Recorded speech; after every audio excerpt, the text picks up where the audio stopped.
Hello guys, good morning. Naku, Diyos ko po, super lakas ng ulan.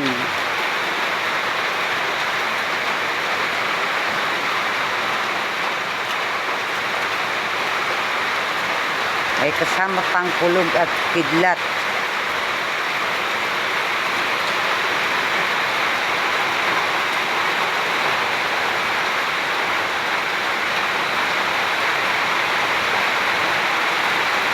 Lubog na guys yung sa ibaba.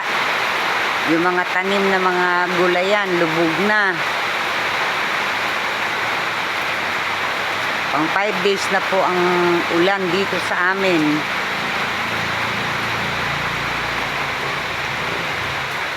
Grabe.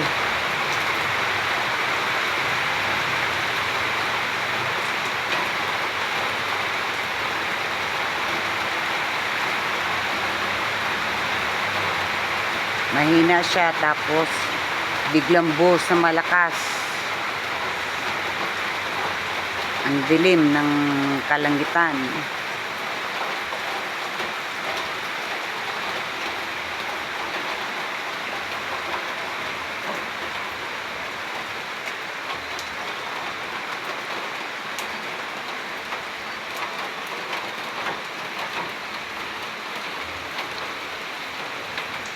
Yan.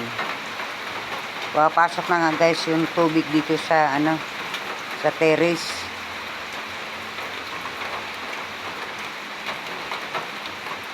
Sobrang lakas.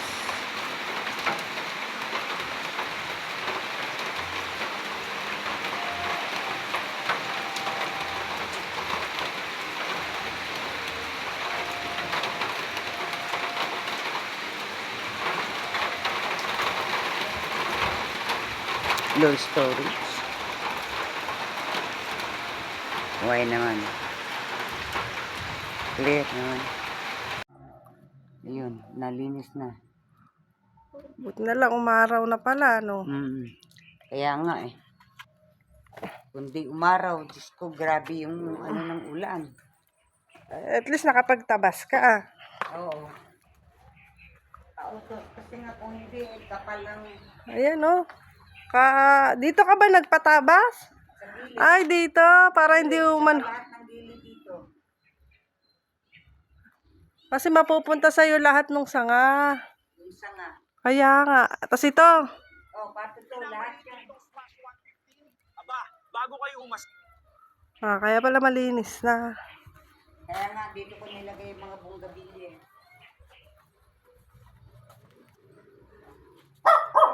Ay, ang paligid lang pala na kailangan mo kasi pumupunta na lahat dito sa loob. Oo, kaya Buti tumirik na yung araw no, may. Kaya nga pinaputol ko lahat eh. Oo nga. Malinis na siya. Dati nakasabit-sabit nga kasi yan eh. Gawa ng nag-uulan, ilang araw na Pati yung nag-uulan. mangga na yan. Masin ba? Pinaputol lahat ng dumi, dito lahat. Yung mangga. E di nag-over the bakod pa kayo sa kabila. Hindi, pinutol naman ng may-ari. Oo. Kasi nga dito dito talaga yan oh. Mamaya uulan na naman. Parang tanga, ang lakas ng sasaglit lang ang araw.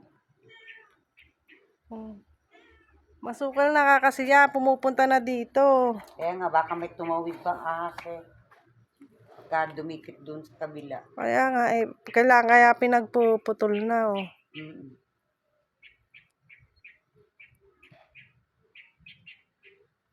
Tumulong naman ako damo kanina. Nagdamo ka rin. Kahit pa paano. Kaya nga. Dami pa doon oh. Wala naman na nakatira doon sa likod eh. Wala. Sabi ko, putulin yung malaki na yung akasya eh. Sabi niya, wag na, sanga na lang daw. Oo, sangahan na lang. At least nalinis na. Oo. Kaya rin umaraw.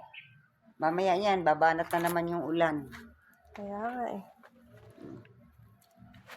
Ganyan lang. Bye guys! Bye guys!